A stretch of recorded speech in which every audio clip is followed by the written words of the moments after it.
Aujourd'hui, Montréal se voit comme une ville très créative, innovante, ce qui est une bonne chose. Le problème de Montréal, c'est comment on fait pour retenir les innovateurs et les bienfaits de la créativité dans Montréal, alors que les créateurs, une fois qu'ils atteignent un certain niveau, eh bien, veulent sortir de ce monde corporatiste et un peu fermé. Parce que Montréal ne permet pas nécessairement à des idées nouvelles, des nouvelles manières de faire, de s'éclore, en partie parce qu'il y a ce sentiment, à mon avis, de renfermement dans l'économie. Il y a eu la Révolution tranquille, donc les rênes de l'économie sont passées de l'élite anglophone à une élite francophone, d'une part, mais d'autre part, ce transfert s'est fait au même moment que l'industrie manufacturière était en train de s'effondrer globalement. Donc on a eu ces deux phénomènes qui ont eu lieu dans les années 70 et 80. Alors le transfert des rênes économiques de l'élite anglophone à l'élite francophone s'est fait de manière très rapide, mais a fait monter un système très corporatif au Québec. Il y a des grands intérêts, que ce soit les intérêts gouvernementaux, des intérêts syndicaux, des intérêts privés, qui un peu se sont découpés l'économie et qui ont construit ensemble la nouvelle économie québécoise. Et ça s'est fait de manière très rapide. Le problème aujourd'hui, et on le voit dans la commission Charbonneau, c'est que ces mêmes intérêts sont devenus des corporations qui défendent leur existence sans vraiment réfléchir à l'avenir du Québec. Alors que je pense que dans les années 60 et 70, il y avait un réel désir de lancer une nouvelle économie québécoise et qui a réussi, je pense. Le problème, c'est que ce modèle tire à sa fin, ce modèle corporatiste tire à sa fin, mais beaucoup d'acteurs économiques sont encore dedans.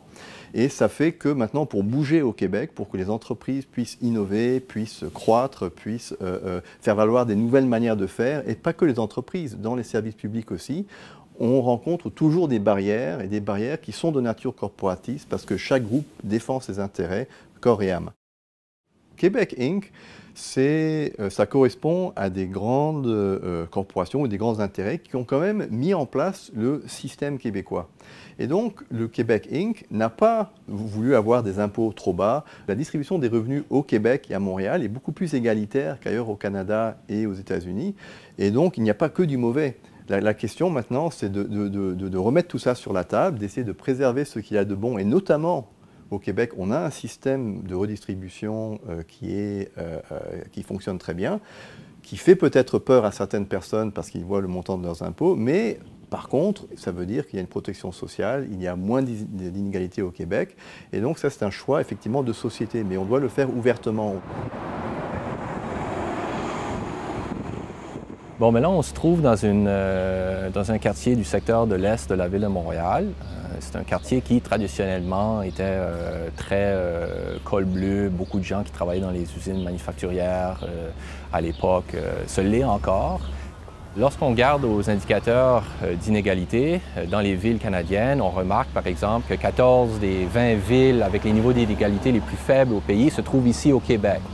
Mais ce qui démarque peut-être aujourd'hui ce quartier des autres, c'est que lorsqu'on regarde à la géographie de la distribution des revenus dans la région de Montréal, de façon générale, dans l'Est, on retrouve des quartiers qui sont moins nantis, moins bien nantis que d'autres par rapport à l'ouest de la ville. C'est ce qu'on observe au cours des 10-15 dernières années, qui fait partie du problème plus global de la croissance de l'inégalité des revenus qu'on observe depuis les années 1980.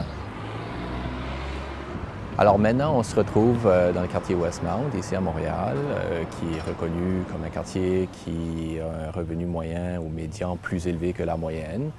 On voit donc une plus grande polarisation du revenu sur le plan géographique. Et si la tendance se maintient, donc au cours des 15-20 prochaines années, on peut faire une projection que cette polarisation, si les choses ne changent pas, va continuer et va s'approfondir. Donc l'écart va continuer de se creuser. Ça peut mener à une certaine ségrégation sociale. L'importance d'identifier ces clivages géographiques-là, c'est que du point de vue politique, ça nous permet de cibler les politiques pour justement essayer d'adresser les questions d'inégalité. Ce dont Montréal a vraiment besoin, c'est d'une discussion ouverte où il n'y a plus de tabou pour vraiment discuter de sa situation économique et sa relation avec sa situation sociale. Faire tomber les tabous montréalais, que ce soit sur la langue, sur la politique, sur les corporations, pour pouvoir en parler ouvertement. Je pense que vraiment mon espoir pour Montréal, c'est ça. Et l'avenir de Montréal se décidera une fois qu'on a pu faire tomber ces tabous et qu'on peut en discuter ouvertement.